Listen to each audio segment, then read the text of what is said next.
안녕하세요. 저는 평범한 60대 아줌마입니다. 아참, 삶을 살게 된 60대 엄마입니다. 20여 년 만에 아들을 만나 그 아들에게 새 생명을 얻었네요. 참 해준 것도 없는 것 같은데 내가 뭐라고 우리 아들이 나를 위해 참 많은 것들을 내주었습니다.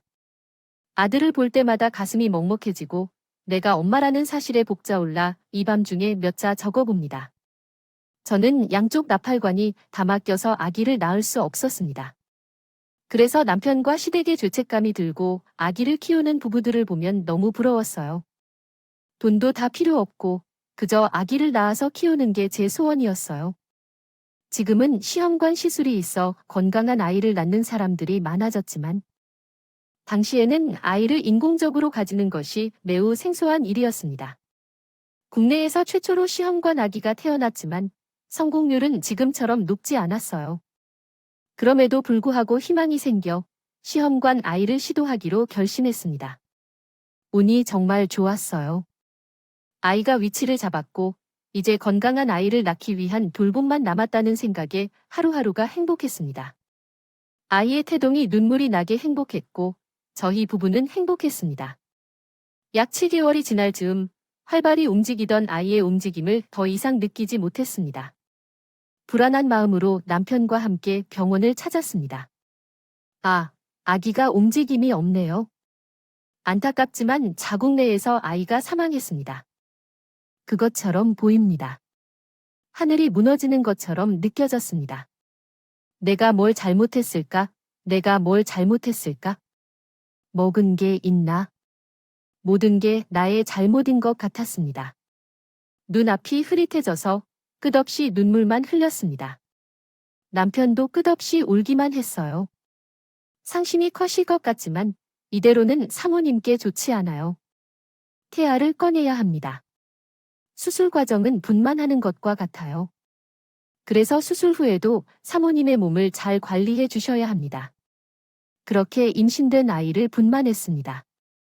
아이를 낳는 과정은 같았는데 저와 남편은 숨어있는 아이를 만나야 했어요. 출산 직후 아이를 품에 안고 한참을 울었습니다. 흰막을 다시 허리에 차게 해서 아가 야리야. 엄마, 아빠에게 이름도 못 지어줘서 미안해. 이런 식으로 너를 보내는 건 정말 죄송해. 처음으로 받는 맞수는 2살이 되었을 때야. 가축의 마냥 참 나를 만날 수 있기를. 정말 많이 사랑할 테니 크게 자라. 너무 힘겨워해서는 안 돼, 그래? 그 아이를 떠나보내고 나는 1년의 세월 동안 폐인처럼 지냈어. 남편에게 한 번 더 시도해야겠다고 이야기했어. 널 힘들어하는 걸 보기 싫어. 우리 둘이 잘 살 수도 있잖아. 함께 행복하게 살자. 너 힘들어하는 걸 보기 싫단다. 하지만 남편은 그것을 싫어했어요. 그래서 그렇게 강하게 표현하는 남편을 내 앞에서 무너지는 모습을 보고 나도 더는 고집을 부릴 수 없었어요. 남편의 의견에 따라 시험관은 더는 시도하지 않기로 결정했지만 마음이 쉽게 편해지지 않았어요. 지나가는 아이만 보면 눈물이 나고 임산부를 보면 내 아이에 대한 죄책감에 시달려 울었어요. 사실 저는 죽는 것과 다를 바 없었어요. 어느 날 남편이 나를 이끌고 경기도 외곽으로 갔더군요. 도착해서 내려다보니 보이는 것은 유산했습니다. 여보, 우리 아이에게 줄 수 없는 사랑을 다른 아이들에게 많이 주자, 라고 말했어요. 아이처럼 많이 아껴주고 사랑해주자. 나는 차가 없어. 내 아이도 못 지켰는데 남의 아이들을 어떻게 돌볼 수 있을까요? 딸이 쉬러 다시 돌아오면 차 안에 있을 거예요. 아이들을 보고 있는 자신이 없었어요. 뒤를 돌아 차를 향해 가는데 누군가가 제 손을 잡았어요. 내려다보니 5살쯤 된 아이가 제 손을 잡았어요. 너무 작고 따뜻한 손이었어요. 아줌마, 우리랑 놀러 왔어요. 같이 가서 우리랑 놀 거예요. 보육원 운동장을 바라보니 많은 아이가 우리를 보며 밝게 웃고 있었어요. 아이들의 웃음소리가 저와 남편에게 행복함을 줬어요. 발을 내디딜 수 있었습니다.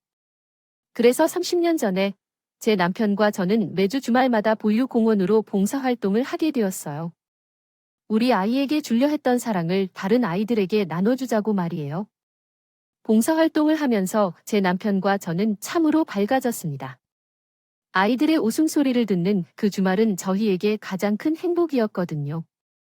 한 달 정도가 지난 어느 날, 특히 한 남자아이가 제 남편과 저의 눈에 띄더라고요. 원장님, 우리 왜 혼자 있어요? 우리 같이 놀자고. 그 후에도 계속해서 구석에 웅크리고 있었어요. 경훈 말이 맞아요. 선생님들께서 오시기 3개월 전쯤에 지로 나온 일이에요. 위험 있는 경우에 니를 낳은 아이 엄마가 맡겨두고 갔는데 그 뒤로 한 번도 돌아오지 않았어요. 아이는 저렇게 매일 기다리고 있는데 말이에요. 애만 불쌍하게 하지 마세요. 경훈이는 당시에 3살이었어요. 아얌의 피부에는 갈색 바가지 머리를 한 아이였어요. 흰색 목에 청색 멜빵 바지를 입은 아이의 모습이 얼마나 귀엽던지. 그런 아이가 슬픈 눈망울을 하고 앉아 있으니 집으로 돌아가도 항상 아이의 모습이 눈에 아른거려 왔어요. 경우나 선생님이 경우에 네 삼을 사왔는데 경우와 선생님이랑 같이 친구들한테 가볼까요? 경우의 다친 마음은 쉽게 열리지 않죠. 혼자만 있는 경우에 네가 안쓰러워 여러 노력을 했지만 그러던 어느 날이었습니다. 여느 주말과 다름없이 저흰 보육원에 도착하여 봉사활동을 하고 있었어요. 그날은 아이들이 좋아하는 떡볶이를 만들어주는 날이었죠. 뛰어다니는 아이들이 넘어지지 않을까 주시하며 재료를 손질하느라 그만 칼을 손에 베이고 말았어요. 아예, 반도 좀 가져다 줄래? 아이고, 조심 좀 하라니까 기다려봐야지. 조심 좀 하지. 많이 배웠죠. 아, 좀 더 깊이 배우고 싶어. 애들이 뛰어다니는 곳을 부르라고 했어요. 선장님. 아파서 그때 경우에 당신이 제 옆으로 다가와 걱정스러운 눈으로 바라봤던 것 같아요. 우리 부부는 정말 놀랐어요. 그때 경우에 당신이 우리에게 먼저 다가와 준 건 처음이었거든요. 아니요, 아니야. 괜찮아요. 아니요, 경우나 어머니, 선생님 많이 푸는 거예요. 그때 경우에 당신이 호의를 베푸면 선생님께서 아프실 것 같아요. 그때 경우에 당신이 엄마 쌤한테 호의를 베풀 수 있어요. 남편에게는 아이에게 짓궂게 굴지 말라고 했지만 내심 기대가 되더라고요. 아이가 나에게 마음을 열어준 거였어요. 말인데요. 경원이 쪽배쭉볕 다가와서 제 손가락으로 호호하고 바람을 불고 있을 때 저희가 선물해준 스티커를 붙이더라고요. 그게 뭐예요? 주책맞게 눈물이 나기 시작했어요. 탄탱이 빵야 파야. 경원이가 호를 해주어서 엄마, 선생님의 좋아서 절어주시나 봐. 경원아 화를 해주어서 고마워. 그 후로 경원이는 조금씩 우리에게 마음을 열기 시작했어요. 친구들과도 곧잘 어울리기 시작했고요. 우리의 마음을 아이가 알아주는 것이 참 기쁘게 느껴졌습니다. 어느 날 보육원에서 전화가 왔어요. 여보세요? 선생님, 안녕하세요. 저기 원장인데요. 저희 원장님은 어떤 일이 있으신가요? 우리 경우에는 네가 엄마 선생님과 아빠 선생님께 언제 옷을 입고 싶은지 물어보라고 했어요. 경우가 나중에 대은이에게 물었는데 혼마전택님이 옮겨오시기로 했어요. 경원이가 2번 더 잠을 자면 선생님들이 우리와 친구들을 보러 오실 거예요. 보고 싶으면 흘러보세요. 경훈아, 어디로 가나요?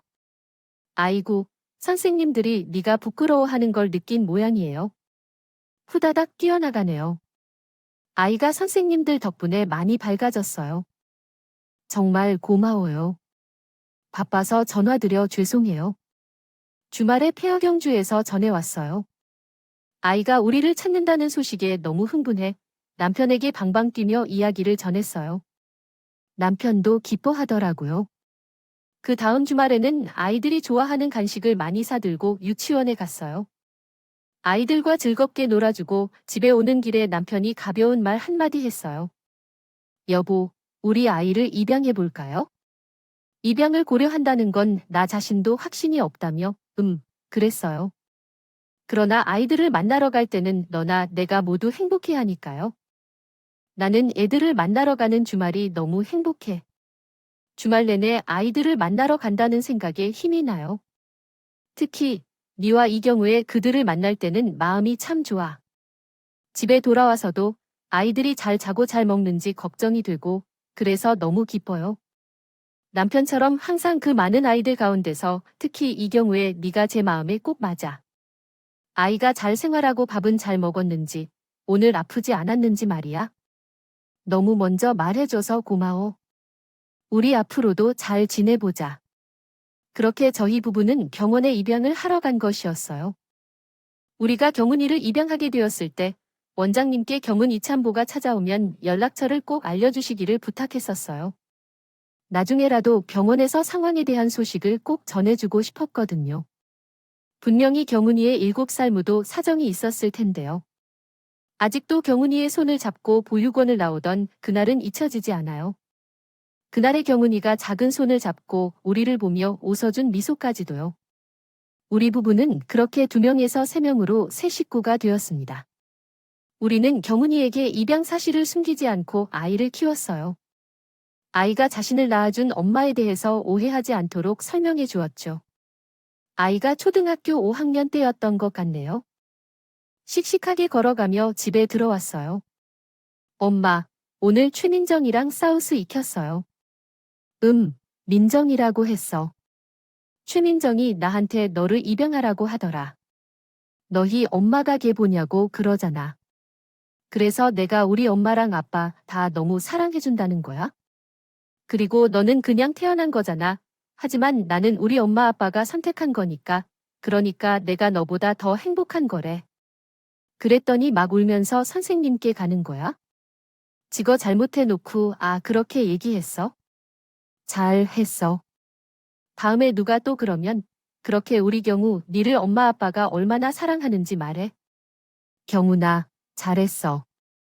하지만 이제부터는 친구에게 소리치거나 밀어붙이지 말고 얘기해보면 어떨까요? 그러면 친구가 당신에게 미안한 걸 알 거예요. 알았어요. 그래도 내 얘기를 잘했지? 잘했어요.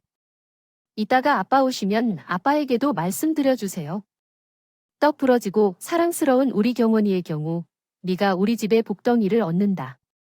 시댁과 친정에서도 너를 참 사랑해주셨어요. 하나뿐인 우리 손주로서 많은 사랑을 받았습니다. 아이의 체육대회 날에는 일가 친척들이 다 모여 학교를 향했던 것 같아요. 그만큼 우리 경원이는 참 사랑스러운 아이였습니다. 남편의 사업도 경원이가 온 이후로 더욱 성공적으로 나아가고 있어요. 나는 집에 오는 것에 그렇게 흥분할 수 없다.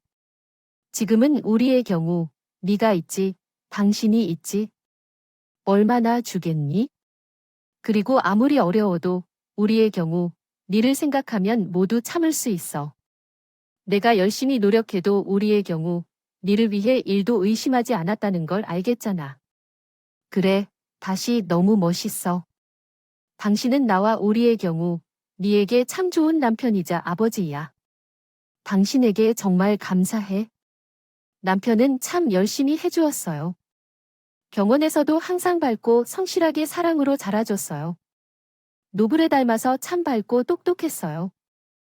자, 이 내용을 올바른 한국어 문법 구조로 다시 작성해 드리겠습니다.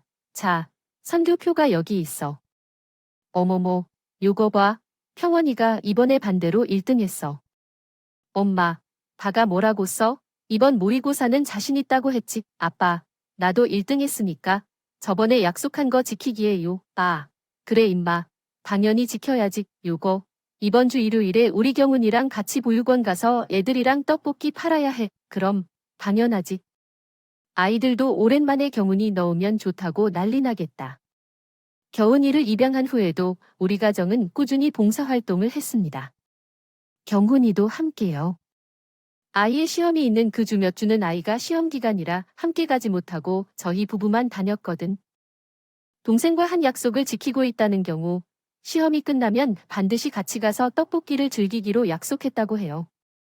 제가 형제 없이 혼자 자란 아이이지만 배려심이 있고 다른 사람과 잘 어울리며 남편과도 잘 맞는 것 같아요.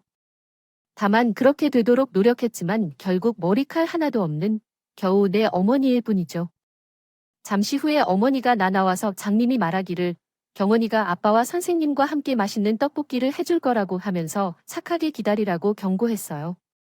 지난 주말 보육원에서 봉사활동 후에 원장님이 저를 불러주시면서 경유할 얘기가 있다며 제게 종이에 번호와 주소를 적어서 주더라고요. 제가 물으니 장님이 쓰신 것은 엄마가 최근에 방문해서 썼다고 합니다. 경원이가 보고 싶대요. 그래도 산뜻한 경우에 내 어머니의 연락처를 내주는 것이 좋아서 친한 엄마에게 연락처와 주소를 받아왔어요. 아이의 친엄마가 나타나면 꼭 아이와 만나게 해주겠다고 남편과 약속했지만 막상 그날이 다가온다는 생각에 왠지 모르게 겁이 나더군요. 아이가 우리 곁을 떠나 친엄마에게 낙인 찍히지 않을까 걱정이에요. 참 많이 고민한 끝에 남편에게 얘기했어요. 남편은 제 얘기를 듣고 한참을 고민하더군요.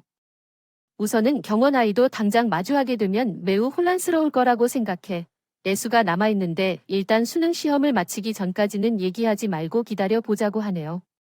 그래요. 경원이 갈 땐 아주 혼란스러울 것 같아요.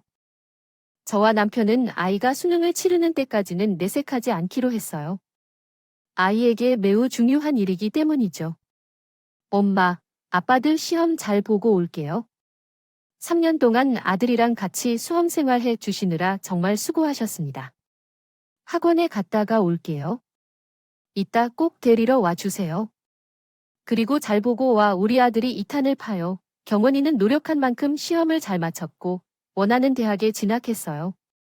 아이가 입학하기 전 이제는 정말 친환경 소식을 들려주어야 한다고 판단했습니다. 저희 부부는 경원과 함께 식탁에 앉아 이야기를 나눴어요. 아이에게 남긴 친한 남긴 메모를 내밀었어요. 저는 차마 말을 꺼낼 수가 없어요. 남편이 먼저 얘기를 꺼내기로 했어요. 이게 뭐죠? 아들아, 엄마 아빠가 경훈이에게 항상 얘기했는데 기억나니? 경원에 가면 친어머니께 연락을 드리면 어머니께 경훈이 소식을 전해주겠다고 했던 거 기억나요? 원장님이 주신 건데 경훈이 친어머니가 경우 일을 보고 싶어 하신대. 그래서 경우에는 어떠한지 물어보려고 엄마 아빠가 얘기하는 거야. 아이는 남편 얘기를 듣고 한참을 생각하더라고요. 이제 막 20살이 된 아이가 그 상황에 얼마나 혼란스러울까요? 차분히 아이의 대답을 기다렸습니다. 만나볼래요? 저도 궁금해요. 어떤 분인지요. 아이의 결정을 따르기로 했어요. 친어머니를 만나기로 했습니다. 아이는 우리도 함께 가자고 하더군요. 그렇게 우리는 17년 만에 처음으로 얼굴을 보게 되었습니다. 친어머니를 마주하는 순간 안도감이 들었어요. 아름다운 모습으로 자리에 나와 주더군요. 그 여자는 당시에 내를 보육원에 보낸 후 악창처럼 돈을 벌었다고 했습니다. 아이에게 허세 없이 성실하게 일하여 돈을 모았다고 해요. 그러던 중 근무했던 곳의 사장과 결혼하게 되었다고 하더군요. 남편은 2년 전 지병으로 세상을 떠나 현재는 혼자 살고 있다고요. 저에게 이렇게 기회를 주셔서 정말 감사합니다. 경원이를 많이 사랑해 주셔서 정말 감사합니다. 경원이가 나를 보러 와줘서 정말 고맙습니다. 너한테 면목이 없네? 엄마가 저보다는 우리 엄마, 아빠한테 감사해 주세요. 정말 쟤를 많이 아껴주시고 사랑해 주시는 분들이세요. 또한 저도 감사해요. 이렇게 잘 챙겨주셔서 가끔 생각했어요. 찐 엄마를 만나면 어떨까? 엄마가 힘들어 보이면 어떡하지?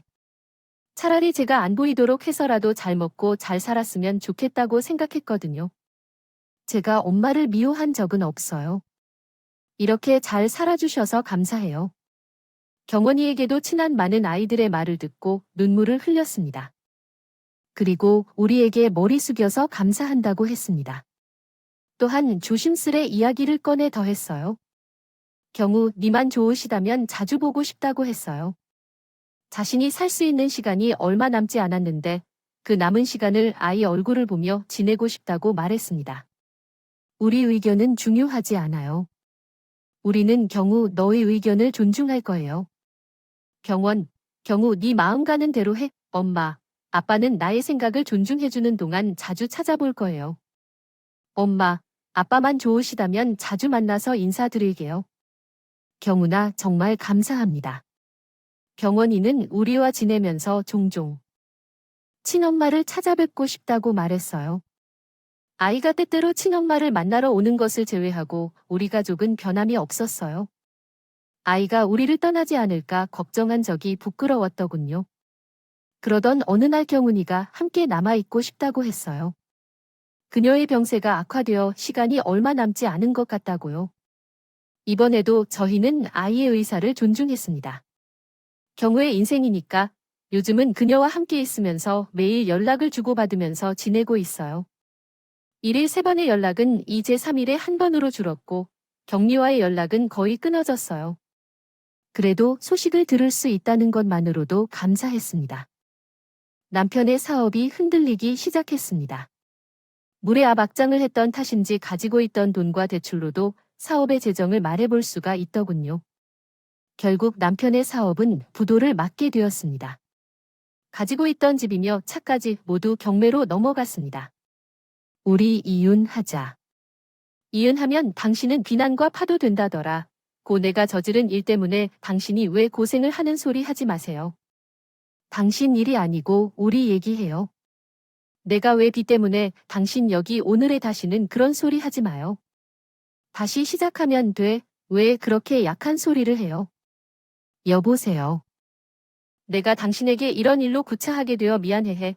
너무 미안해서 남편이 나에게 이혼하자고 하는 것은 내 잘못이라 하는 말을 계속 입에 달고 살기 시작했습니다. 그럴 때마다 그런 소리 말라고 남편을 다독했어요. 남편과 나는 여기저기서 일을 하며 빚을 갚아가기 시작했습니다. 어느 날 제가 식당에서 일하다가 손에 화상을 입어 일찍 집에 돌아왔어요. 그 모습을 퇴근 후 집으로 돌아온 남편이 보게 되었고 남편은 화상 입은 제 손에 약을 발라주고는 한참을 바라보다 밖으로 나가더군요. 그리고 나는 병원에 가장하는 아버지 어디가 나를 따라가란 말을 계속했습니다. 아, 나 바람을 쐬고 마음을 정리할 필요가 있어요. 그때 제가 더 차분하게 대처할 수 있었어요.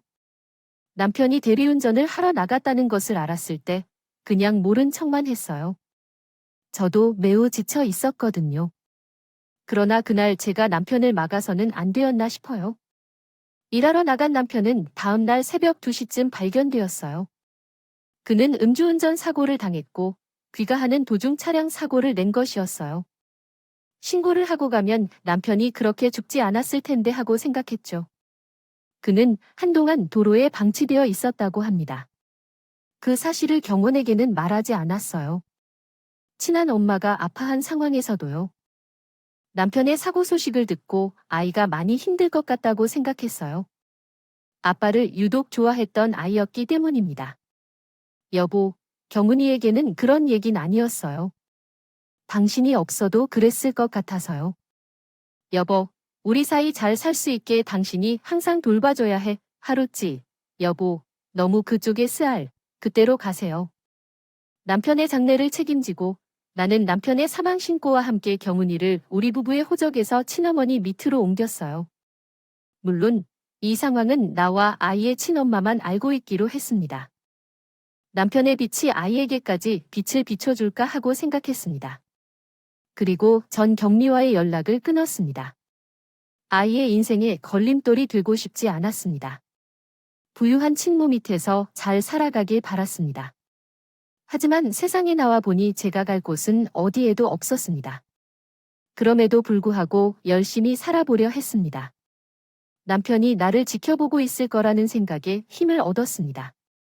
파출부, 식당 청소, 목욕탕 청소, 별별 일을 다 경험했습니다. 손목이 부서질 듯이 아프고 잔소리를 들고 다닌 것도 어려웠습니다. 허리를 숙이고 일어선 적이 자주 있었는데 허리를 펴고 앉는 것조차 버거웠습니다. 자기야, 그러지 말고 나 아는 언니가 이번에 대학교 청소부의 일을 그만둔다는데 자기가 거기 들어갈래? 돈도 나쁘지 않고 대학교 아니라 그렇게 힘들진 않을 거야? 저야 좋아요. 정말 고마워요. 언니, 내가 꼭 밥이라도 살게요. 추천을 받아 근무하게 된 대학에 가보니 숨이 턱 막히더군요. 경원이가 다니는 학교였습니다. 교문 앞에서 서서 얼마나 갈등했는지 몰라요. 혹시 아이와 마주치면 어떻게 하나 가슴이 두근거렸습니다. 그렇지만 저는 일할 것을 찾기도 어려웠기에 고개를 푹 숙이고 출근했습니다. 일하는 내내 얼마나 무서웠는지 생각했습니다. 다녔는지 몰라요. 한편으로는 우리 사이, 당신이 나를 알아봐주고 달려와 주길 바라면서 하는 말입니다. 화장실 여자 화장실에서 달려나온 작은 소일이었지만 그래도 돈도 괜찮고 일할 만했습니다. 특히나 우리처럼 당신과 같은 나이의 아이들이 보일 때는 병원에서도 그렇게 친구들과 어울려 다닌다는 생각을 하며 내심 자랑스러웠어요. 마음속으로 당신을 그리며 하루하루를 보내고 있었습니다. 언니, 안색이 왜 그래요? 얼굴이 왜? 언니, 얼굴이 너무 상한데 병원이라도 좀 가보세요. 제가 보아도 얼굴 색이 안 좋아 보이고 밥을 많이 먹지 않는데 배가 부은 것 같아 걱정이었어요. 불로 찢어진 배의 통증까지 느껴지고 있군요. 그래서 병원에 향했어요. 병원에서 들은 소리는 매우 놀랍고 충격적이었습니다. 환자분의 보호자가 함께 오지 않으셨나요? 네, 제가 혼자 왔는데요. 상황이 많이 안 좋나요? 어떻게 치료해야 하나요? 이 정도로 심각하면 많이 아픈 것 같습니다. 환자의 상태가 매우 심각해서 즉시간 이식을 받아야 합니다. 그렇지 않으면 생명의 위험이 있습니다.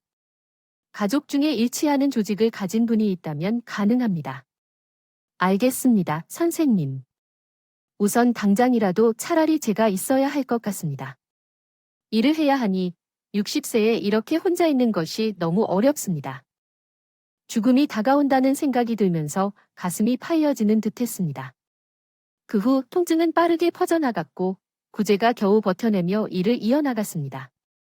청소하지 마시길 바랍니다. 화장실에 아무도 없네요. 들어가 볼게요.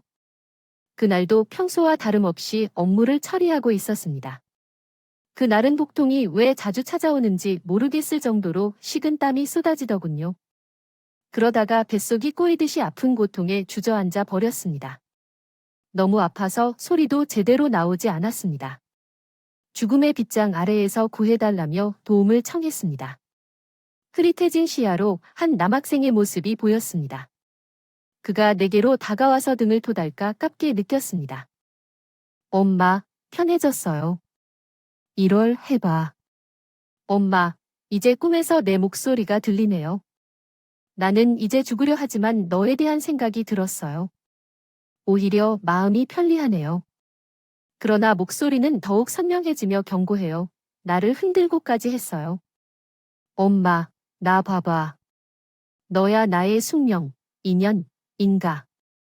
정말 그 아이가 나였나 봐. 널 정말 보고 싶어 하고 있어? 우리 아가 코나가.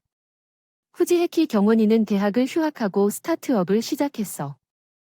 사업을 시작해 다른 사업가가 된다고 했어요. 친엄마가 돌아가시면서 저에게 유산을 남겨주셨고 그 돈으로 사업을 시작했다고요. 아들은 그날 학교에 특강 참석으로 온 것이라고 하더군요. 그러던 중 저를 발견하고 연락을 하고 싶은데 연락할 수단이 없어서 막막했다고 합니다. 아이에게는 그럴 수밖에 없었던 이유와 남편의 죽음을 솔직하게 얘기해 주었어요. 아이는 그 말을 듣고 탈진할 정도로 울기 시작했습니다. 이렇게 말도 없이 나를 마음대로 옮기는 게 어딘지 엄마와 아빠가 나를 버렸다고 생각했어요. 버려진 기분이었어. 왜 말 안 했어? 어떤 자식이 부모가 얼마나 힘들다고 외면하게 했니? 내가 엄마, 아빠 빚을 갚는 게 어떨까? 내가 엄마, 아빠 때 갚을 게 얼마나 많은데 왜 혼자 버틸 수밖에 없니? 엄마는 겨우 내가 행복하길 바랬어. 걱정 없이 우리 경원이가 항상 행복하길 바랬어. 그래서 엄마가 상처 줘서 너무 미안해, 아들. 이제 내가 다 갚을 테니 엄마는 마음 바뀐 말을 알았지? 나 조금 전에 동의서 쓰고 왔어. 엄마, 내가 내게 수술할 거야. 내가 엄마 할 때 간이식 하기로 했어. 검사도 다 했고 이 세상 모두를 위해서 이미 준비됐어. 아니, 내가 가서 얘기할 테니까 얘가 진짜 미쳤나 봐. 또 그러면 스스로 하면 너도 공생이야. 아니야, 그런 건 안 돼. 싫어. 나도 똑같이. 엄마가 중요해. 내가 엄마를 살릴 거야. 엄마가 좋으시면 좋아. 근데 그 엄마를 찾는 동안 얼마나 조마조마했는지 생각하면서 엄마를 증오해 세상에 훅 있으면서 살아서 같이 살아야지. 제 일괄은 아들의 회원을 뿌려줄 수 없었어요. 저는 아들의 간을 이식 받게 되었습니다. 수술실에 들어가기 전 아들과 나란히 누워서 수술실로 향했어요. 아들의 손을 꼭 잡았습니다. 아들은 저를 보며 얘기했어요. 꼭 살아서 보자고요. 수술 후 떡볶이를 요청했습니다. 아들과 손을 꼭 잡고 수술실에 들어갔어요. 수술은 성공적이었고 아들과 저 모두 무사했습니다. 이식이 잘 맞아 건강을 회복할 수 있었습니다. 아들의 의지에 따라 함께 살기로 했고 아들은 제 건강을 위해 조용한 곳에 새 집을 짓기로 결정했어요. 넓은 마당과 정원이 있는 그 집은 어릴 적부터 말했던 꿈의 집입니다. 지금은 아들과 함께 행복한 삶을 살고 있어요. 건강하고 새로운 출생, 소중한 아들과 함께하는 기쁨을 느낍니다. 아들과 다시 만날 수 있었던 것은 어머니와 죽은 남편의 도움 덕분이라고 생각합니다. 주어진 삶의 기회에 감사하며 열심히 살아가려고 합니다. 저의 긴 글을 읽어주셔서 감사합니다.